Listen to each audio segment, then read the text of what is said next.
Yo, what is up guys, your boy IzuKage here with part 4 of What If Naruto Went Back in Time. And real quick, I just want to say we hit 25,000 subscribers. And I can't thank you guys enough for another milestone. Road to 100k, for real.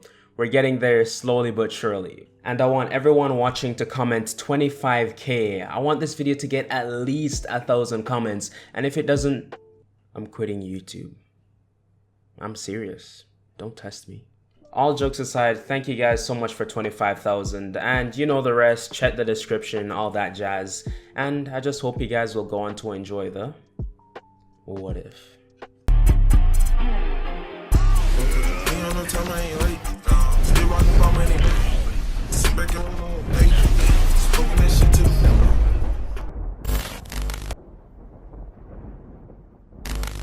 So Naruto and Team 7 are on their way over to the Forest of Death, and when they arrive, they see Anko standing on a massive boulder, and she starts telling them how the second stage is going to go.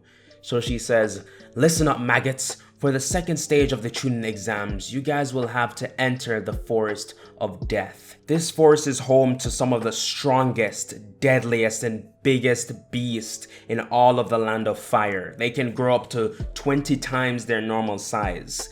So I would say good luck, but the truth is, most of you are gonna die. So let's get the show on the road. Head over to the tents on your left to receive a scroll, and the aim is to by any means necessary get another team scroll, then go to the center of the forest." So after some of the students are getting freaked out, they head over to the tents to receive their scrolls, and Team 7 got a earth scroll, and after getting this, they go to their assigned gates and wait for Anko's word to start.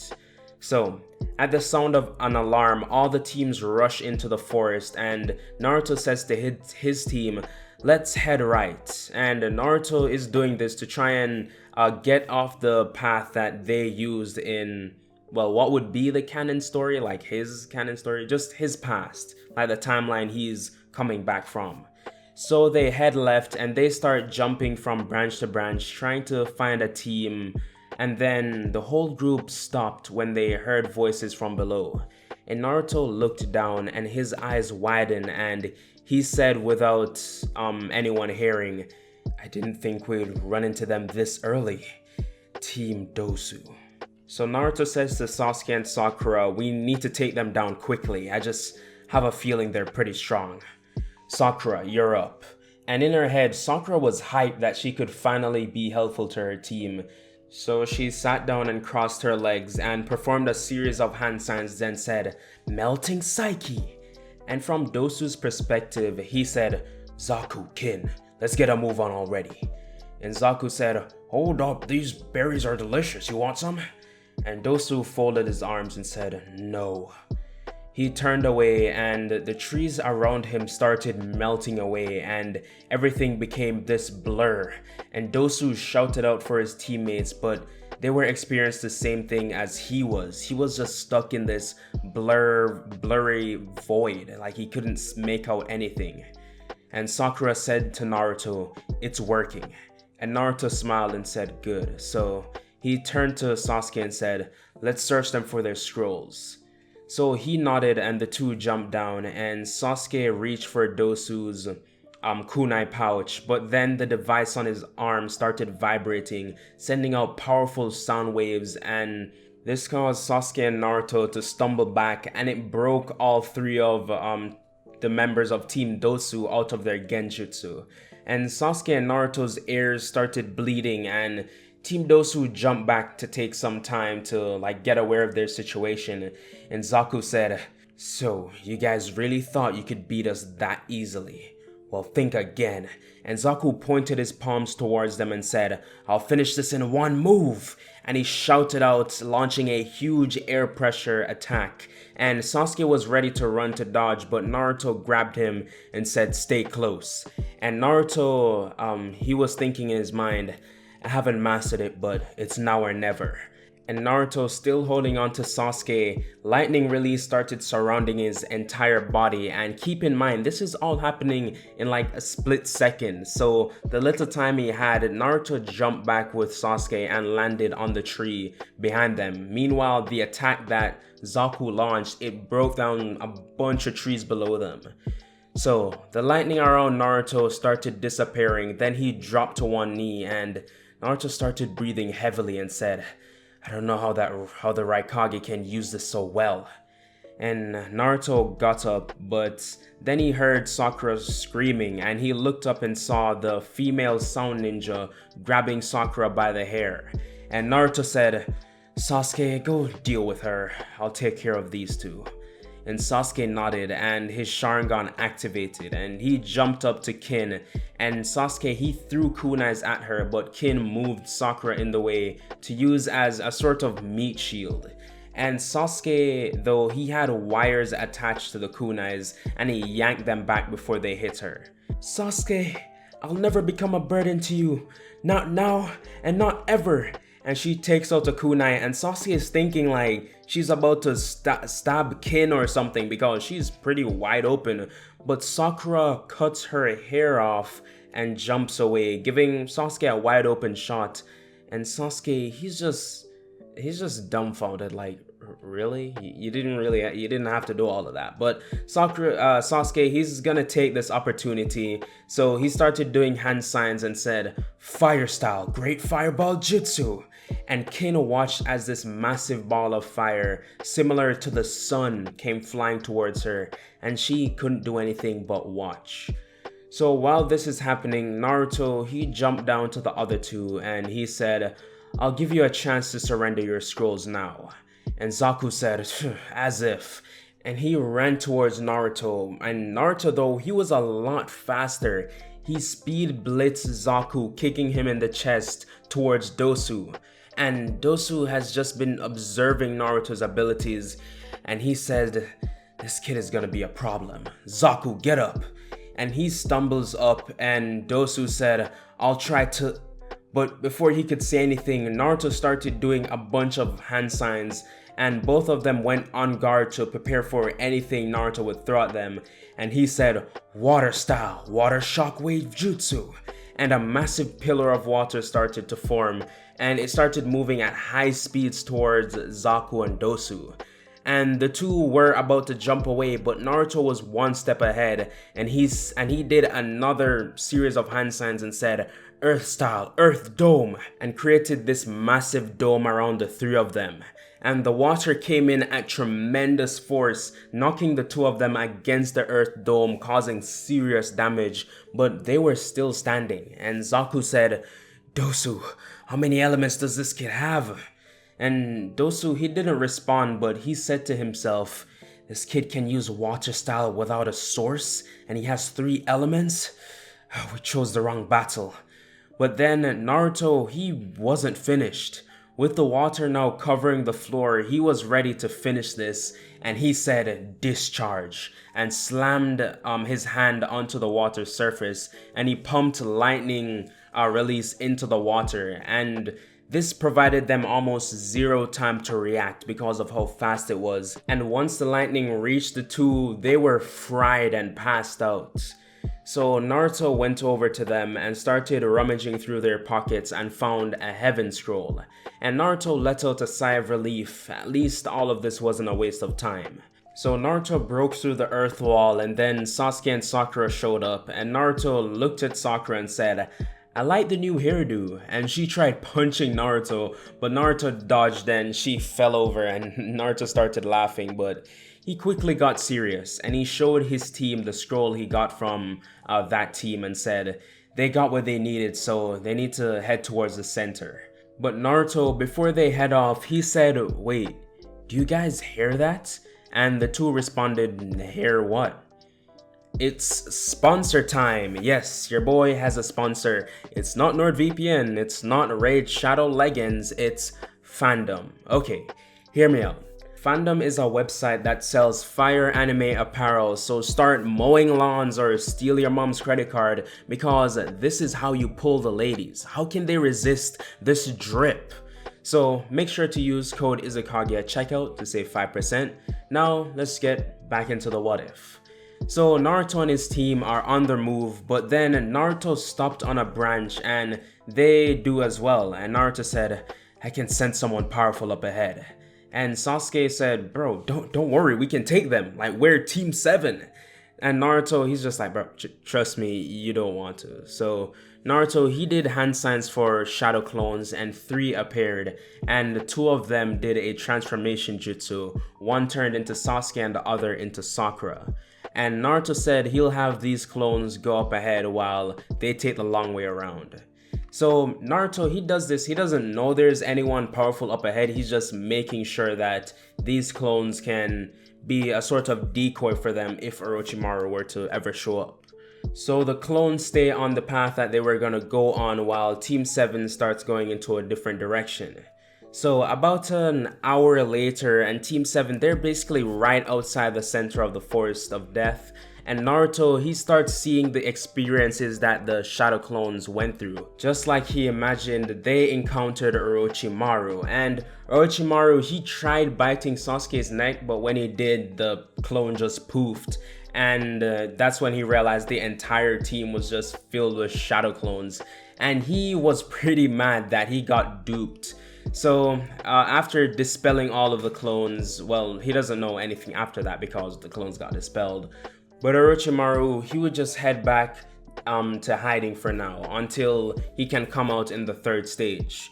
So Team 7, they arrive at the center of the Forest of Death, and when they do, they get inside the building and open both of the scrolls, and from it Kakashi, he appears.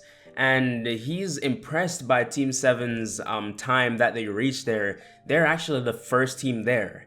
So they were surprised by this because they took the long way. They thought a lot of people would be here in advance, but Kakashi, he just explained to them that, you know, they just have to wait for now while everyone arrives and they'll get more information once everyone does.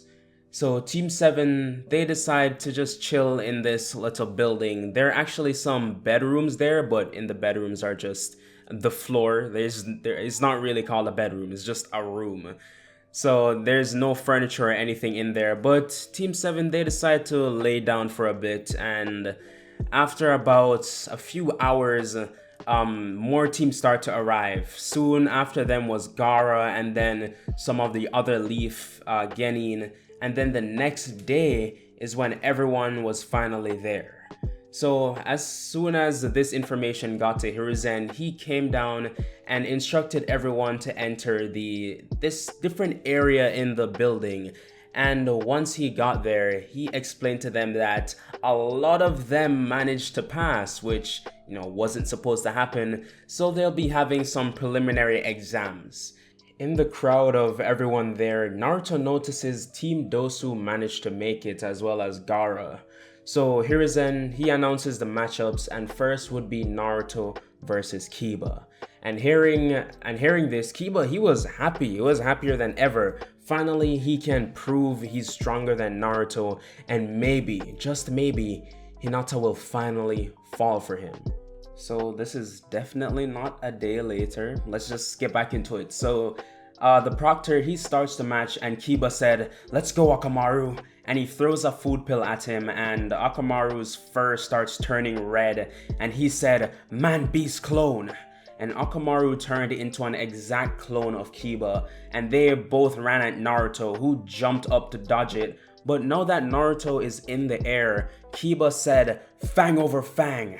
And they both started spinning really fast, like drills almost, and they went towards Naruto in the air. And since he can't dodge, Naruto crossed his arms over his chest to take the force of the attack, but also covered his arms in chakra, so when Kiba and Akamaru hit him, it reduced the force by a lot. It was like a light push instead of a full-blown attack.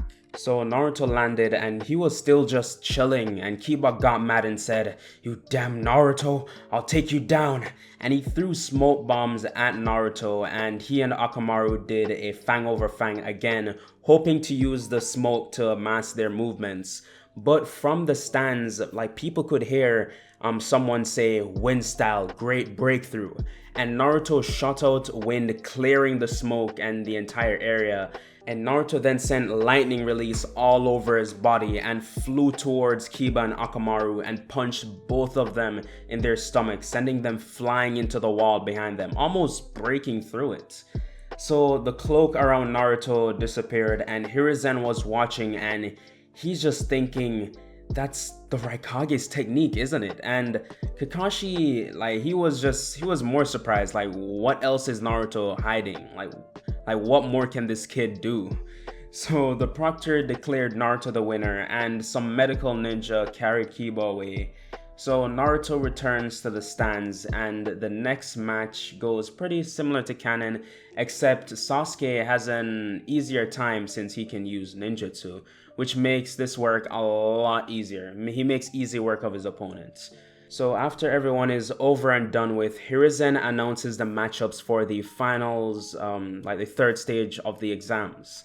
So these would stay the same: Naruto versus Neji, Sasuke versus Gaara, Shikamaru versus Temari, Shino versus Kankuro. And after he tells them this, Hiruzen also informs them that they have a month to train between now and the third stage.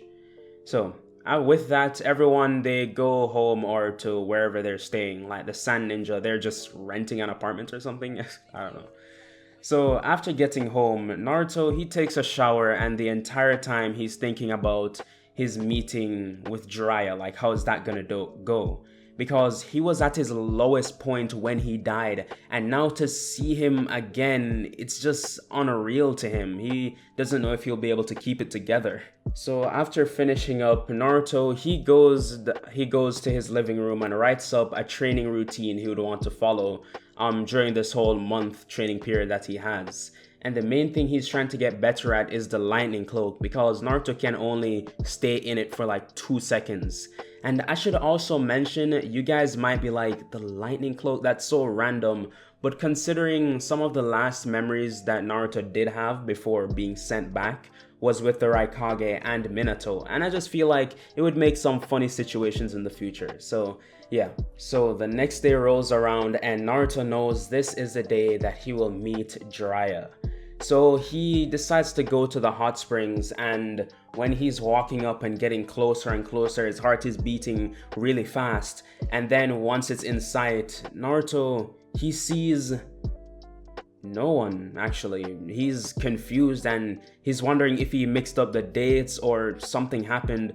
But I mean, he's already here, so why not go for a dip in the actual hot springs?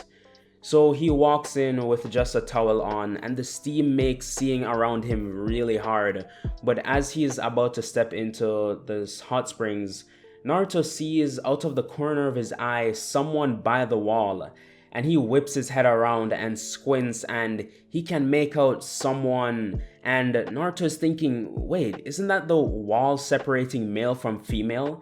And Naruto got mad, and he said out loud while walking towards this guy, "You damn pervert!" And he tries pushing the guy out of the way, but he quickly dodges and jumps back. Naruto looked up and sees this older guy with long white hair and red paint running from his eyes down to the side of his face.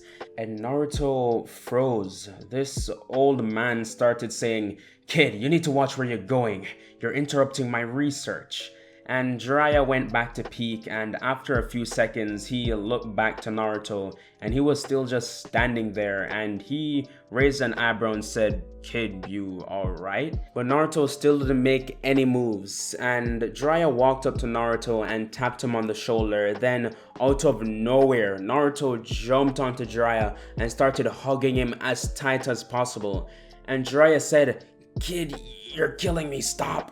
But Naruto was hugging him and crying, and they both fell over. But Naruto held on even tighter and said, "I'm never letting you go ever again." And Jiraiya said, "Kid, who even are you? Get off me." And then it just hit Naruto that, he's probably acting really weird. And Naruto let go and said, sorry, sir, I thought you were someone else." And Jiraiya said, "Well, you better say sorry. You almost ruined my new book." And he looked down at his hands and said, "Wait, where's my book?" And he started looking around, like feeling all across the ground, because the steam is still really like hard to see through. And then Jiraiya noticed it was floating in the hot spring, so he jumped in to get it, and luckily all of the ink was still intact, the pages were just wet, and Jiraiya walked out and started twisting his hair dry, and Naruto came up and asked him, "You're Jiraiya the Toad Sage, right?" And Jiraiya smiled, he felt a bit proud and said, "You're clumsy, but at least you're smart to see greatness when it's right in front of you." And Naruto then asked Jiraiya if he could train him, and of course, at this point, Jiraiya, he was annoyed with Naruto, but he said, alright, if you can catch me, I'll train you. And Jiraiya is thinking that, he'll be able to get away really easily. And Naruto, he says, okay, that sounds fair to me. And Jiraiya was smiling all the way out the door, and he changed into his usual clothes and started booking it. And Jiraiya, he was jumping from rooftop to rooftop, and he looked behind him, and Naruto was nowhere close to him. But when he turned around, Naruto was just standing there with his arms folded, and Jiraiya quickly stopped running before he bumped into him. And Jiraiya, he's thinking how the hell did he get in front of me? And Naruto touched him on the shoulder and said, "So can you train me now?" And Jiraiya is in his head thinking, this kid truly is something else. Seems the child of prophecy really is him. And Jiraiya laughed and said, I wasn't really trying, but you proved yourself. Follow me. And Jiraiya took Naruto to a waterfall that made a river, and it was all surrounded by just a bunch of trees.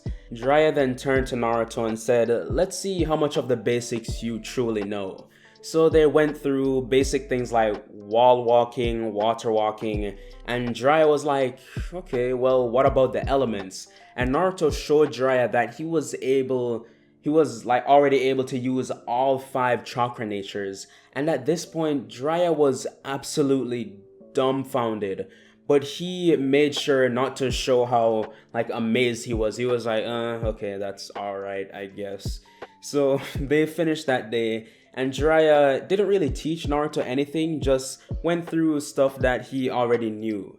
And between, after they finished training, Jiraiya, he went to Hirizen's office and he couldn't stop talking about how amazed he was at Naruto. And he was even more amazed when Hirizen told him that no one taught Naruto. He has no teacher. He's just been training on his own. Jiraiya simply can't wrap his head around it, but this just goes to show that Naruto really is something special.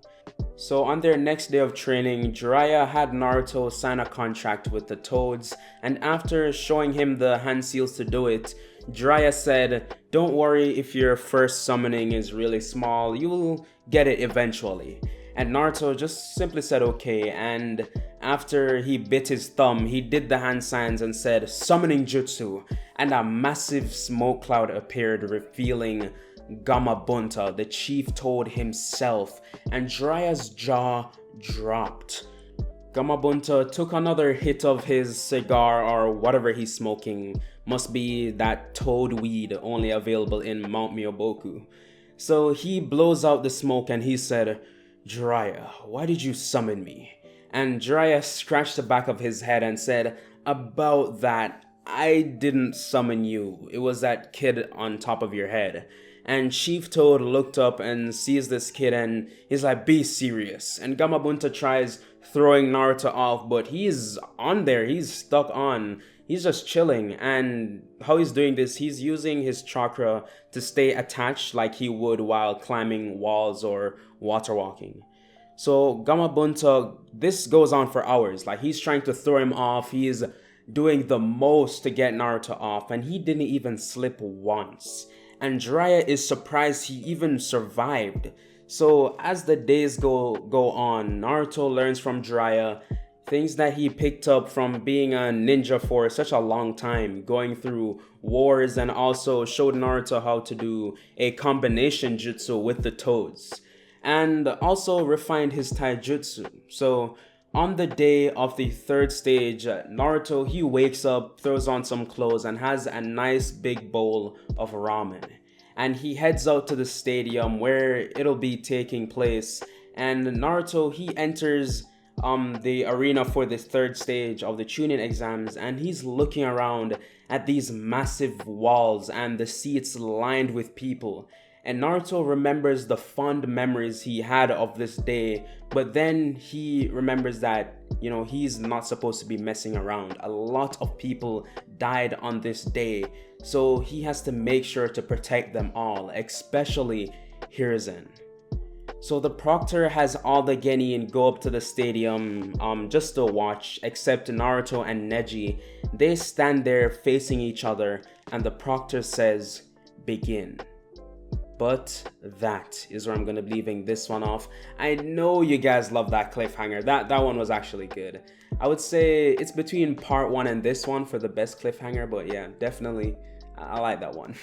So if you like the videos, like, you know, help your boy out, get us into the algorithm, because YouTube hates what if videos, surprisingly. So if you guys like my content in general, consider subscribing, and yeah, I'll see you guys in the next what if.